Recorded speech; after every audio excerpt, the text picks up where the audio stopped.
everybody. Hey, today I'm going to show you how I prep my silicone kits for painting. Obviously I would never do this in this tub. I would do it in my sink. So what I do is I run a really hot sink full of Dawn dish soap, and I just use the plain blue one. Usually I let them soak for 2 or 3 hours until the water is cooled down a little bit.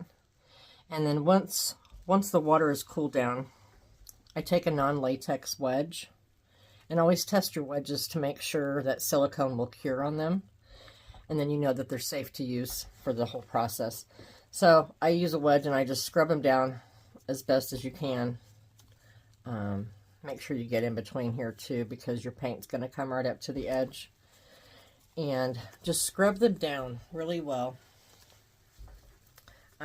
Once you get them all scrubbed down, I rinse them off really well, and then I put them back into a sink full of the hottest, soapiest water.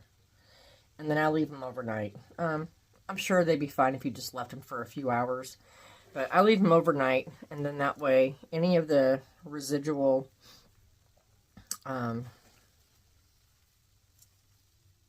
release, the mold release agent, usually it'll be sitting on the surface. It'll be kind of oily and gross. But anyway, so then when you come back the next morning, you take all your pieces and you rinse them off really well.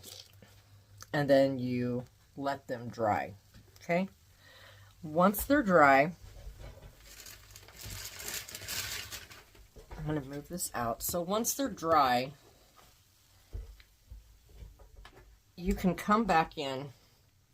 And I'm going to use Ruby here for an example because she's just like the sweetest. Then you come back and you're going to get another wedge.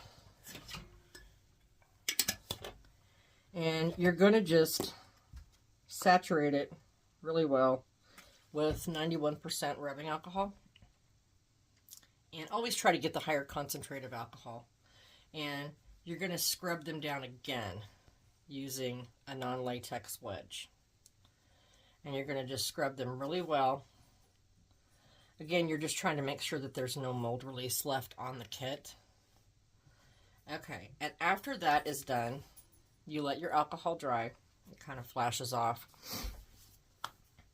I don't personally do this, but I know a lot of people do. A lot of people will use the Novox gloss thinner, and they'll rub their baby down with that as well before they start painting.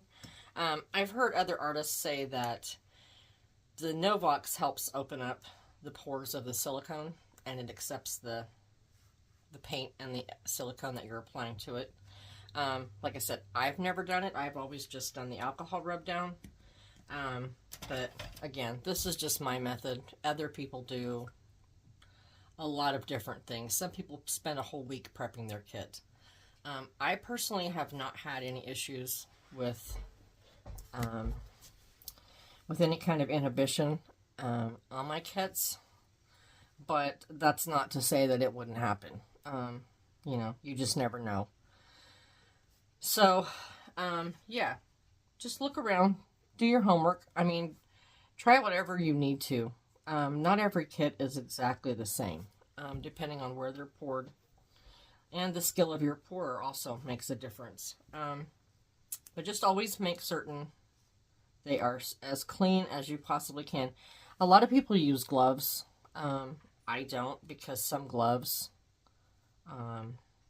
even though they're latex free, you'll still have issues with the silicone. And I don't like playing around with stuff like that. So what I normally do is, before I touch this kit, I will wash my fingers down with alcohol. That way it takes some of the oils off my skin. And then before I start painting, every single time, I go back and I wash the whole thing down with alcohol again. So anyhow, that's how I do my kits, how I get them prepped for painting. I'll go through a whole bunch of different stuff, and I'll be using Ruby because I'm going to be painting her next.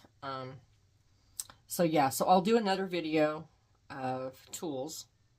I'm replacing a lot of the videos that I've already done, that I pulled. So some of you that have been following me for a bit, you'll notice that those videos are no longer there. I'm doing kind of a different perspective on my videos. So this is where I'm starting back at the beginning. So this is how you prep a kit for paint. And the next video, I will go through the tools that you might need to paint a silicone. Especially if you're brand new at this. You know, there's information out there if you really look hard for it, but sometimes it's easier just to find it all in one spot. So that's kind of what I'm going to do. All right. Anyhow, that is it for right now, and I will see you in the next video.